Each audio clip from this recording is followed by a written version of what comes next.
Okay, you ready for me to get started? We are. Okay, great. Welcome everybody. We're so excited that you're here. I don't know how the weather is wherever you guys are, but it is absolutely freezing here in Fort Worth. But we are glad you're here during the lunch hour. Just wanted to kind of give you a brief overview of what's going to happen today. Basically, this is going to be a snapshot of what it's like to go back and get your degree. So you're going to have the opportunity to be able to sit in on a quick little class with one of our faculty members. You're going to have the opportunity to be able to visit with a current student as well as an alum, and then we'll talk about next steps. So we are really excited. At this point, what I'm going to do is introduce some of our recruiters. So we have, if you're here, I guess I know that Hoy is not here currently, but Enrique, let's introduce yourself really quickly. Yeah, hello everyone. My name is Enrique Dorantes. I am one of the assistant directors of graduate recruiting here at the Neely School. I primarily work on our full-time MBA program alongside my colleague Hoy. Hoy, I'm not sure if she's on the call right now. I know that she's in some other meetings. It doesn't look like she's on the call, but happy to connect with folks about the full-time MBA program as well. And then let me pass it off to Christina if you're on the call. Let me put you on a spotlight real quick. There you go. Christina. Hi everyone, Christina Rangel Bautista. I'm Assistant Director of Recruiting and Admissions. I focus primarily on our healthcare MBA program and our professional MBA program with our evening graduate suite. So if I hadn't had a chance to connect with you, I am looking forward to doing so. I'm reporting live from my living room table because we were enjoying a snow day here at Casa Bautista with my 2-year-old. But so I will turn off my camera here shortly, but know that I am here and I am readily available. We'll plug my contact info in to the chat box a little bit later if you want to get a hold of me. So great to see you all. Thanks for joining us today. Thank you, Christina. Molly, would you mind introducing yourself? Hi, everybody. Welcome. I am also working from home today. I live only 2 blocks from TCU, but the campus is closed today, but I've got my nifty background on. I am all things supply chain. So Assistant Director of Recruiting and Admissions for the Masters of Science in Supply Chain, for our graduate level certificate in supply chain, as well as I'm the Assistant Director for our Supply Chain Center of Innovation. So one of the cool things about supply chain and Neely is we have all these fabulous resources and centers for our students to utilize for networking, corporate development stuff, job placements, you name it. So if anyone is interested today, I saw a few of you registered that are interested in supply chain, please reach out and I hope to connect with you. Thank you. Great. And I don't think I introduced myself, I'm not sure, but my name is Meredith O'Brien and I help recruit for the Energy MBA program specifically. So we're excited that you guys are here and hopefully we will get something out of this. And of course, follow up after this with any questions and we'll kind of go through next steps. Okay. Enrique? Well, great. Yeah, so we're going to start off today's session with Brian Franklin and Austin Spendy. Brian is a healthcare MBA alumni. He currently works as a return analyst at McKesson and recently kind of got that job not too long ago. And so we wanted to kind of highlight him to talk a little bit more about how he made the transition from his previous position to his position now, as well as we'll connect with Austin here in a little bit to talk about what he's looking forward to in the program and what kind of TCU at the ground level is doing to prepare folks for adaptive leadership, to prepare folks for future careers later down the road. And so to kind of start things off, Brian, how were you able to leverage TCU connections during your job search? That's a great question. It actually took quite a bit of time and it takes quite a bit of planning. Fortunately, in 2019, I took a class with LaTanya Johns. It was career management for working professionals, and I really understood or started to learn just how important networks were. One of the tools that we went over in that class is, there are features that will tell you, which alumni are working for which companies. And so I kind of had that in the back of my mind. So eventually I sat down with one of our program directors at Neely, Dr. Johnston, and told her like what my goals were. I had a year left in the program and told her, I would really want to expand my network. I want to get the most out of this. I have the capability to work or do a project at another entity. So, we looked at what the classes that were required were, and one of them was healthcare improvement science. And I told her that I wanted to get my Six Sigma green belt. So we sat down, we planned, and we reached out to an organization in the DFW area to see if I could, do my healthcare improvement science project there. And fortunately, they took us on, so I did that. I got to build that network. I got to meet some of the people on the advisory board. I got to meet people in the actual network for the health system I was volunteering in. And so that actually, kind of gave me some perspective about what skills those ecosystems were looking for. Unfortunately, COVID hit, and then I wasn't able to do my Greenbelt project, but I still had some perspective and some idea about where I wanted to go and what I wanted to do. Part of that tool that LaTanya gave us involved, again, it will tell you where an employer was, or where I guess an alumni was for an employer. So I sat down and figured out where I wanted to work. I'm originally from the Southeast, so I had plans to eventually possibly go back. And whenever I was doing my job search and trying to network, I looked at, Birmingham, I looked at Nashville, and found that when I reached out to a few people, I actually got some responses back. One of them actually was, always happy to help a frog. If Peggy Conway is still there, please send her my best wishes. So the TCU network was really strong, and it made it a little bit easier to leverage those network, or to leverage the TCU network. And so after doing all of that, it really came down to, once I figured out where I wanted to go and where I wanted to work, it came down to interview prep. I started getting some interviews. And so the TCU network being, a bunch of our peers that we're in class with, a bunch of the faculty, interview prep. I would say, hey, I'm interviewing with this, can you, help me out with this? I've got some questions. And so during those interview Q&A sessions that I would do with my network and some of the classmates, I would say, these are the questions, I feel I'm probably going to be asked.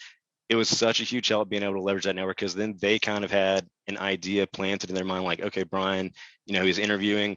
Are there any roles that we have at our firm that we can, consider him for? Along those lines too, whenever it came time for interview prep, they would kind of change my questions. And so I got prepared for questions that I wasn't prepared for. So it kind of gave me some skills that gave me the ability to pivot in a manner that I hadn't really anticipated. So it was great practice. It was great work. But yeah, allowing or doing that practice work with, faculty and with my peers and with other classmates really was a huge help in terms of, them getting me leads, or them looking for roles that they could see that I was interviewing for.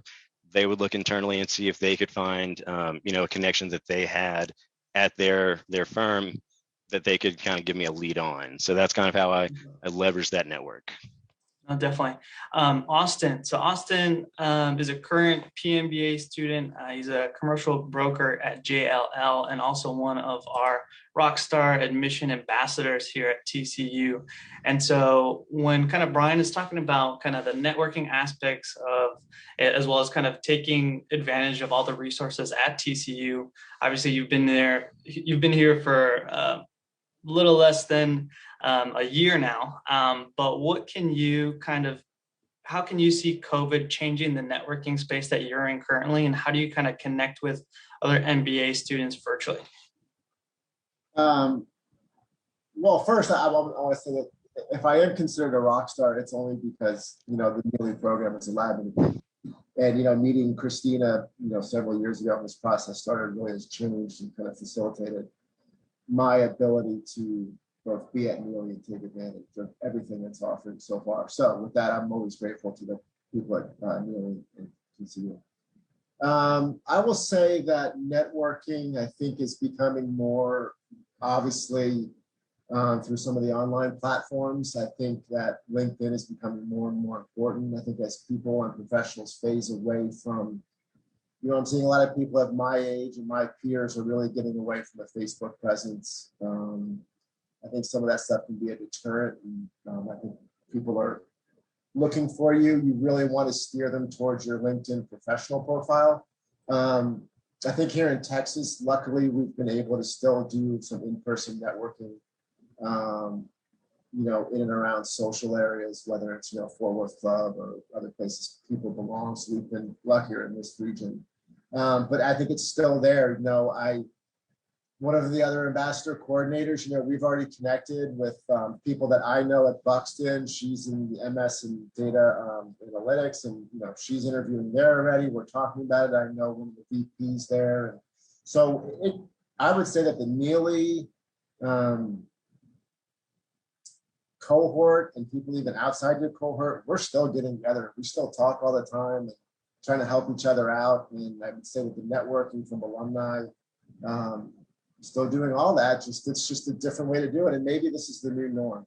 I don't know. I don't know if we go back to how quickly we go back to, the big luncheons that we all went to when the recruiting process was before COVID, but we'll see. But it's very much alive, and it's just a little different, but still a lot of fun. Still got to do it.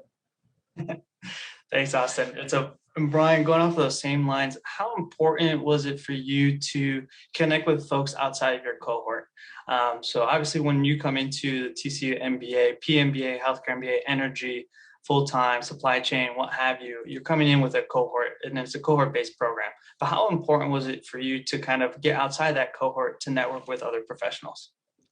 It's absolutely essential. And it's going to be part of your professional development, learning from people outside of industry, outside of your current industry. Like, you can always take some little nugget that, I may not think of in healthcare, but it might be relevant to energy or real estate. It's vitally important.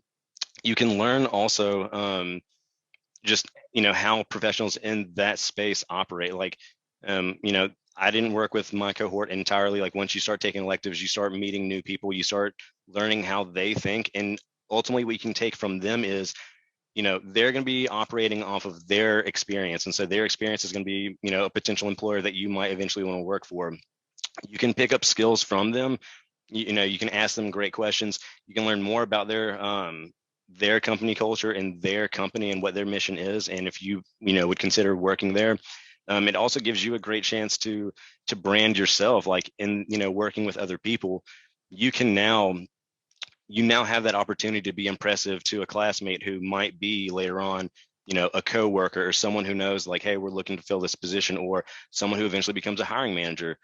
So the network and the ability to, the ability just to utilize those experiences of learning from other people was absolutely vital. Awesome. And so kind of transitioning over to things kind of in the classroom now. And I'll pitch this question back to you, Brian, and then we'll get to Austin. What kind of direct kind of experiences or things that you've learned in the classroom kind of helped you with your current work and your current position that you're in now? That's a great question too. So I knew I wanted to work with big data. I knew that I wanted to work for a pharmaceutical wholesaler. So, I narrowed it down to ABSG, McKesson, and Cardinal. And so I basically used a lot of my analytics courses as basically opportunities to learn, what systems, these employers are using. So, I would look at job description and say, okay, this employer is looking for experience with Alteryx, or this employer is looking for experience with, Power BI, or this one's trying to use, some other tool. And so whenever I went into classrooms, specifically to get my analytics certificate, I would try and say, hey, like, I know this isn't really part of the syllabus, but, can I use this tool to get exposure with it? And TCU has the resources to provide it, to basically do this project, and maybe not use, this system, but to use one that I know will be of benefit later on. And with TCU being so flexible about everything, and their obviously goal is to help you get where you want to go professionally and personally, like, that really wasn't a barrier at all. It was actually great because the instructors learn new things as well. So it was vital that I was absolutely able to, change up part of my curriculum in order to get where I wanted to go. Awesome. And so same question over to you, Austin. How are you able to kind of implement the things that you learned in class in your current work? I would say one of the biggest takeaways I've had so far is some of the technology going through very brief introductory things like Tableau and some of the advanced modeling. I've gone back to things I've received before starting the MBA, whether it's talking to analysts in our Dallas office, on the debt and equity side and say, hey, you sent me a spreadsheet about a year ago that I didn't understand at the time. I really just was a facilitator. Could you resend that to me? Because I really want to go back. Now I kind of understand it more. I've actually helped our group kind of really champion, Microsoft Teams, because for a while everything was on email. It was just scattered. And even, some of my classmates, I didn't know what Trello was, but, things like that have really, I had to really do a quick catch up on technology. And I would say that so far this program is just really rewiring how I think about a lot of different things when it comes to business, whether it's transacting, networking, decision making. It's been great. Yeah, and I will say that when we do recruiting, right, we're trying to bring in a diverse class of different industries into the program, right? Career changers, folks who are looking to move up into middle and upper level management, folks looking to upskill, right? And so I guess the reverse question, how are you able to apply what was in your current work experience to the classroom? Because everyone brings in their own experiences. And so Brian, this question is for you. How are you able to bring your own work experiences and contribute to the classroom and kind of have others learn from you as well as kind of learn from those folks as well? So previously I was actually in accounting. So a lot of mine was just trying to find, discrepancies in, whether it be just anything. Obviously accounting is numbers, it's historical numbers. So whenever we would come into a class, it's just I'm trying to use, macros or other advanced formulas that, we had learned in class, and I'm trying to show like, hey, like this is how I use this in my everyday work. This is how I integrate it. Does anyone else like have a better solution? Like, am I overthinking this?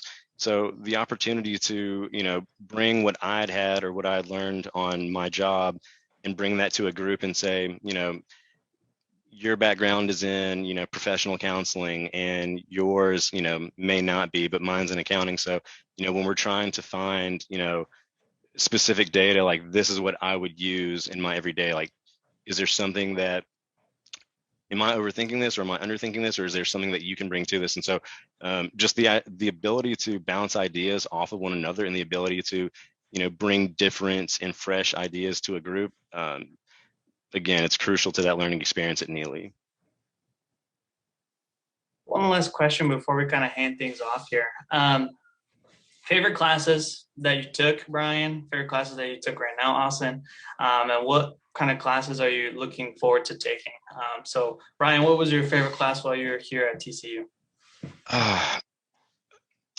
That is a great one. I think, honestly, any of the ones that were involved in the analytics certificate, because that was one of those things that we would be given an assignment and we would be given, databases that we were supposed to use in trying to find, just the piece of it in, millions of pieces of data, or to try and come up with like a plan.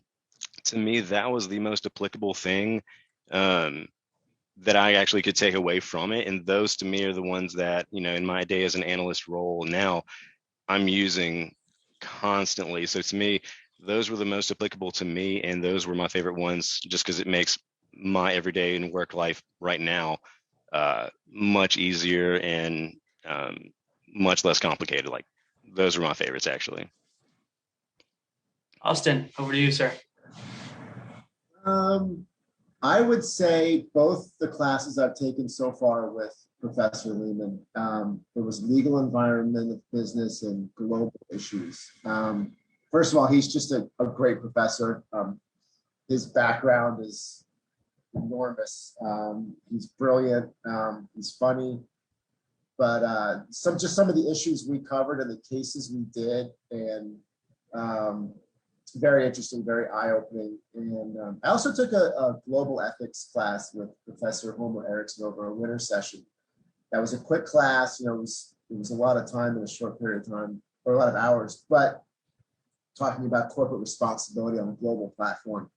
Again, this program is just rewiring my brain on how I look at a lot of different things. So those are two highlights.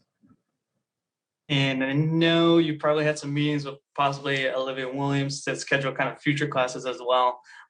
Any kind of classes on the horizon, even possible kind of intercession courses that you're kind of interested or would like to share with the group today? To me or Brian? Austin, you. Oh, right now I'm taking real estate acquisitions and development, which is a full semester class. So the first half has been more principles of real estate, which has been great. But the second half of it, we actually look at a simulated city and do a complete redevelopment of it. So I'm looking forward to that. I think that'll be great. Awesome. Thank you. Meredith, would you mind stopping sharing your screen and doing a quick introduction of AMP? Yeah. Great. Thank you, guys. Austin and Brian, it's so great to hear perspectives of a current student and alum. This is great. And if you guys have any feedback, I guess we'll do some Q&A in a little bit where you guys can ask the people who are listening in can ask any questions that we have. So this time I'm going to introduce Dr. Ann Blenser, and she is the Associate Professor of Professional Practice for the Energy MBA program. And let's welcome her. Today is going to talk about how adaptive leadership can transform your career. So let's get going. Stop the share. There you go. All right, great. Thank you, Meredith. Enrique, you're my test here. Everything okay? Can you see my slides and can you hear me all right? All right, perfect. Great, thank you. Brian, great to see you again. I've had you in class and look forward very much to having you, Austin. I teach in the management department here at Neely as full-time faculty. I primarily teach in the leadership space. Looking at how you transform organizations, how you transform your leadership approach. I also teach business ethics, so it's sometime during your MBA program. That is a core class, so we will at least spend one term together as you work through your MBA program, and that's a real highlight. When I listen to Brian talking about his experience with his classmates and his cohort, I think Enrique asked him about his cohort. What I see as a professor getting to teach across all programs is the cohort is this malleable thing that truly does exist in each class. I see each class kind of that I teach forming its own little mini cohort. They're talking before class, they're talking after class. Even now in our Zoom reality, I happen to choose to teach in person. And so most of my students are in person, and not much changed for us besides we're now wearing masks in the classroom. But they're getting there early and they're networking, they're staying after and they're networking, they're meeting at a restaurant before or after and trying to connect, because you've got folks from every sector of the business world, whether it's in supply chain, whether it's in energy, whether it's, in finance, accounting, marketing. It's really a blessing to be a professor and get to see everybody build off of each other's professional experiences. And I think that's what Brian was alluding to. As an alumni now looking back, that's an unbelievably powerful tool that you truly cannot put a price tag on. I tend to learn just as much from my students. They range from age 23 or 24 all the way this semester. I have a student in his late 60s. And so it is really enjoyable to see that diversity of professional experience in these programs, primarily because they are coming from work, fresh off the press with whatever has just happened that day or that week or that quarter, that they're able to share with me and their classmates on challenges. And we all get to kind of figure out how we use my curriculum or my class or the case that we're currently looking at to make sure that it's applicable to the challenges that they currently have in their professional lives and at their workplace. So I love talking about transformation. It's a passion of mine. I love teaching these classes. They're my favorite ones to teach. Today, I'm just going to take a few minutes and kind of give you a quick glimpse of what a framework for one of my classes would look like, either transformational leadership, leading change, motivations of people. I also teach a nonprofit management course, and then in business ethics. But just want you to get a feel for what that will look like. We're going to take literally 10 minutes. That's it, because I want to make sure you guys have plenty of time to ask questions, especially of Austin and Brian. You can talk directly to the people that are involved in the program. I always think that's going to be your most honest and authentic answers. Leading the time of COVID, holy cow, this has been an interesting year. Watching every single organization, both professionally and then I think personally too, for all of us, have been pushed to the brink on probably what we thought we were capable of, and also pushed in a way that we probably didn't realize how flexible that we were going to have to be in order to accomplish what we need to accomplish for our organizations. I call that adaptive leadership. I think it is the most powerful tool that you could ever have in regard to not only managing your team at work, but hopefully as you move further up the chain in your career, being able to utilize that skill of being adaptive to circumstance in order to move you're in a direction of significant positive change, whether that's financially, whether that's socially, however your organization defines success. We want to make sure here at Neely that our entire professor and instructor base is aware of giving you those tools to be able to adapt. It is now becoming the most important trait that you could have. I want to share with you a few statistics too that help support that data. It's not just me up here preaching about it. It's a truth, and it's being proven in 2020 more than we ever thought we'd have this many great relevant cases to be able to do that. Looking back over the last 10 years, I always love these examples just because I don't think 10 years ago we ever thought these organizations would be leading in their spaces, that Uber would actually own no taxi companies, that Facebook would actually own no content, that Alibaba would actually own no inventory, Airbnb would not own any real estate. Someone in their organization had an idea, and in most of these cases, it was the founders of these organizations, had an idea to completely look at a problem in a new way. Here is an industry that has always been performing in this specific approach to be able to accomplish what it needed to accomplish. We needed to get people from here to there. That's a taxi, or that's a rental car, or that's public transportation. Facebook, we needed to share marketing information and things like that. We always had traditional ways of doing that. And the idea that someone along the way really thought, I'm going to flip this upside down and look at this through a different lens. And so in my classes, we take each one of these organizations and we do case studies on them. How did that happen? What leadership was involved in coming up with those ideas? And more importantly, how did they actually execute that idea? So we take a deep dive into the leadership within each of these organizations that I believe were transformative in the industry. And then we figure out what those traits were within that human that we're able to capture, and then hopefully look at you in your career specifically and see where could we take a piece of that? Where could this apply, to Brian and his analytics career with pharma? Like what piece could we take from that and look and see how he could utilize this skill that I've dictated. And then in the second half of my course, I ask students to submit companies that they're interested in learning more about, CEOs or leaders over time that they want a little more depth on. And I actually pick and choose based off of student reaction and what's relevant and important to them. And then we start talking about those so that it really can be very personalized. I love that about Neely. Most of my classes are under 20 students. In the MBA program, except for ethics, it's a little larger because it's a core class, but all my other classes are under 20.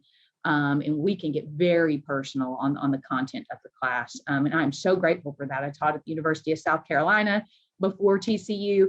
I've done some adjuncting at UT. I taught at Texas A&M, and those were all 50 to 100 people in those MBA classes.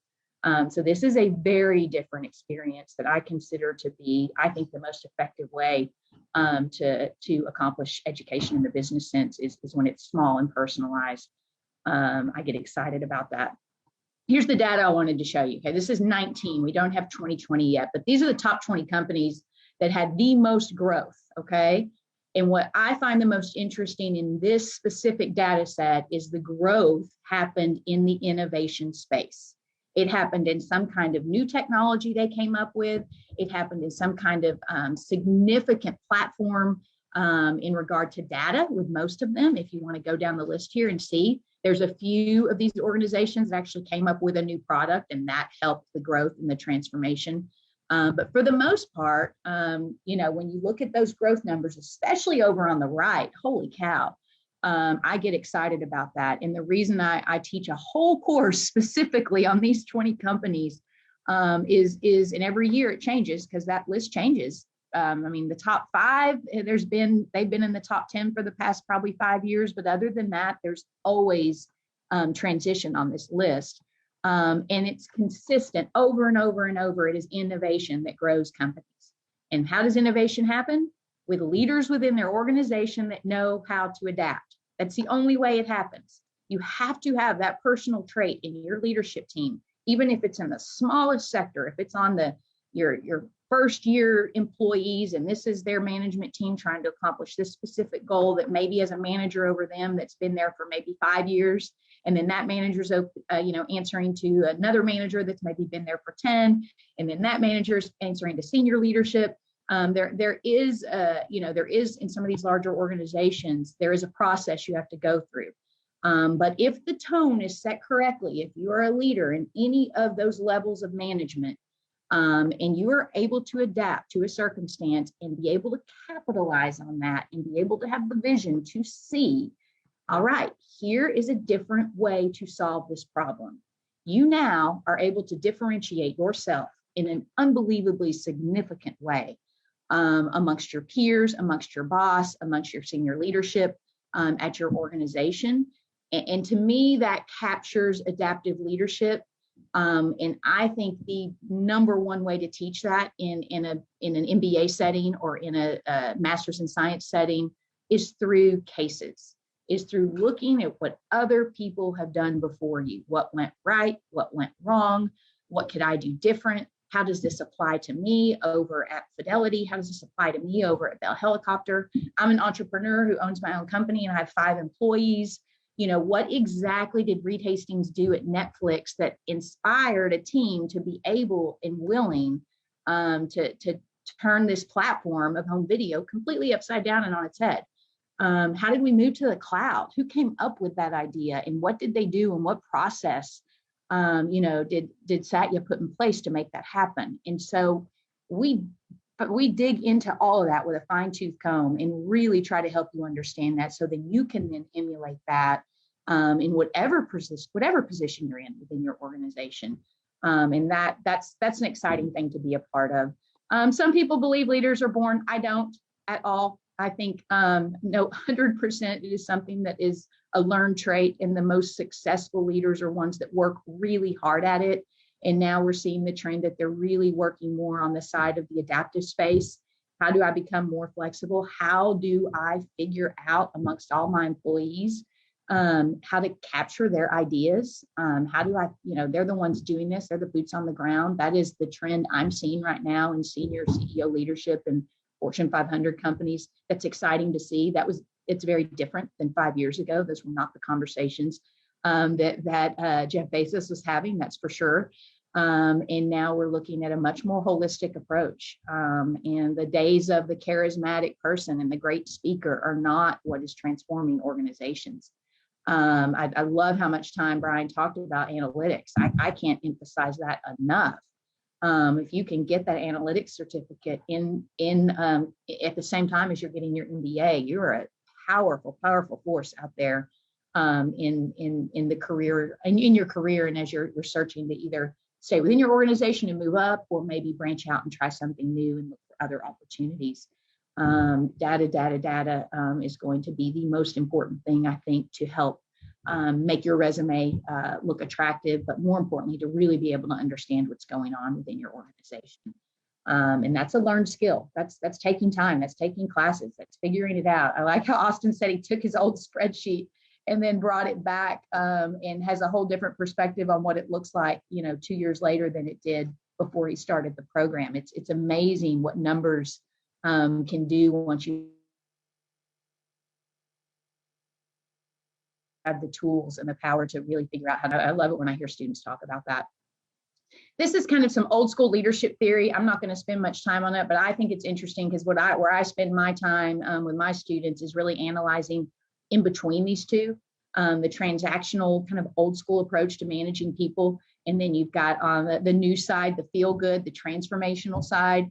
I have a class titled Transformational Leadership. I kind of debunk it the first day of class and say, this really isn't going to be your traditional look at what transformational leadership is, because I honestly believe there is a beautiful sweet spot in between the transactional and the transformational approach, especially as we move more towards a data-driven business world. So I kind of peel the onion back and actually take a few steps back, and we look at how these two approaches can really form a powerful relationship together. We take the best of both, and that's a big piece for me, for you personally, as you are looking at your career, and as you are looking at, do I do an MBA? Do I want to spend this money? Do I want to spend this time? Do I want to take time away from my family, my friends? Do I want to take time away from work in order to hit this button and make this happen? You know, I'm going to, of course, always say yes, because I love higher ed and I love seeing people continue to push themselves in this space. But for me, I want you to ask yourself these three questions when you're really trying to figure out if this is the right step for me. If I'm trying to set a direction for my career, if I'm Austin and I'm in this program right now, and what do I want for my career? You know, right now I'm working for this company.